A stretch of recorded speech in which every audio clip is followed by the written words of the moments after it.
ये जो पद यात्रा कर रहे हैं बिहार में बदलाव लाने के लिए, क्या लगता है कि इसकी जो पार्टियां काम कर रही है वो किस तरह का बदलाव लाएगी? नहीं, देखिए, इस पदयात्रा में मैं हमेशा ये बात बताता हूँ कि समाज में सामाजिक राजनीतिक जीवन में ज़्यादातर समय आपका और हमारा इस बात पर जाता है कि बिहार में किस दल ने, किस नेता ने अच्छा किया, किसने खराब किया। जन सुराज अभियान में मैं बिल्कुल उलट बात बता रहा हूँ। मैं ये कह रहा हूँ कि जिसने भी बिहार में शासन किया, जिस नेता ने, जिस दल ने भी यहाँ शासन किया, उन्होंने जो काम किया या करने का दावा कर रहा है, सभी बात को सही मान लिया जाए। ये मान लीजिए कि कांग्रेस ने 40-45 साल बिहार में विकास किया, जो उनका दावा है। ये मान लीजिए कि 15 साल में लालू जी ने बिहार में सामाजिक न्याय की दिशा में काम किया, गरीबों को, पिछड़ों को आवाज दे दी, यही तो उनका दावा है। मान लीजिए, ये मान लीजिए कि नीतीश कुमार भाजपा के शासन में 18 साल में यहाँ पानी, बिजली, सड़क में थोड़ा सुधार हो गया।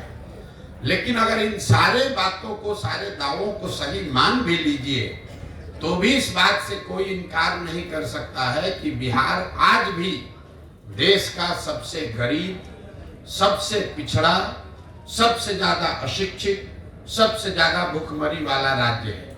तो कोई तो ऐसी बात है जो आपको, हमको समझ में नहीं आ रही है। हम 1965 में भी 28वें नंबर पर थे, 1990 में भी 28वें पर थे और 2023 में भी 28वें नंबर पर ही है। जब देश आजाद हुआ तो बिहार देश के 5-6 सबसे अच्छे राज्यों में था। तमिलनाडु और बिहार बराबर के राज्य थे। आज बिहार 28वें नंबर पर है। तमिलनाडु बिहार से 6 गुना बड़ा राज्य बन गया। आज आपके बच्चे जाकर तमिलनाडु में नौकरी मजदूरी कर रहे हैं। कुछ तो ऐसी बात है, क्योंकि तमिलनाडु में भी वही देश का कानून, संविधान है जो बिहार में है। वहां पर भी ये नहीं कोई दावा कर सकता है कि तमिलनाडु में सब नेता हरिश्चंद्र है, वहां भ्रष्टाचार नहीं है। कोई ये दावा नहीं कर सकता है कि केरल में, महाराष्ट्र में, कर्नाटक में जाति नहीं है। इन सब के बावजूद वहां तरक्की हुई है, कम हो या ज्यादा, तरक्की हुई है। बिहार एक ऐसा राज्य है जो पीछे चलता जा रहा है। तो कहीं ना कहीं आपको, हमको बिहार के शहरी होने के नाते ये सोचने और समझने की जरूरत है कि ऐसी क्या बात है जो कि बिहार में हम लोग आगे जाने के बजाय पीछे जा रहे हैं।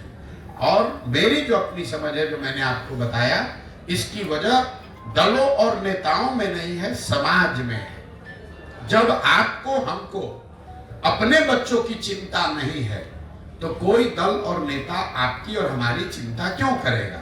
आप मोदी जी को देखिए।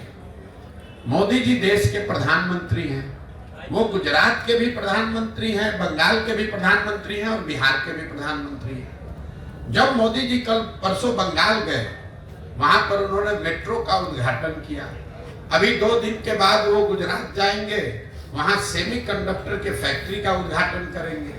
कल मोदी जी बिहार आए थे, उन्होंने यहाँ जूट मिल, चीनी मिल की बात नहीं की। यहाँ पर वो क्या बात कर रहे हैं? लालू का डर दिखा रहे हैं कि हमको वोट नहीं दोगे, भाजपा को वोट नहीं दोगे, जंगल राज आ जाएगा। ये पूरे बिहार को हम 5 किलो अनाज खिला रहे हैं गरीबों को, इसलिए वोट दो। हमने मंदिर बना दिया, इसलिए वोट दो।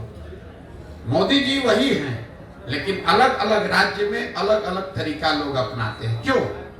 क्योंकि उनको भी मालूम है कि बिहार में लोग पढ़ाई और रोजगार नहीं मांग रहे हैं।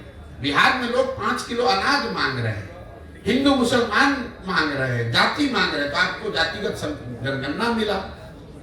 जो चीज आप लोकतंत्र में मांगेंगे वही तो मिलेगा। हम लोग इस पर चिंता करते हैं कि वोट किसको दिया जाए। मेरी अपनी 20 वर्ष की समझ है कि किसको आप वोट देते हैं ये जरूरी नहीं है। ज्यादा महत्वपूर्ण है कि आप वोट किस बात के लिए देते हैं।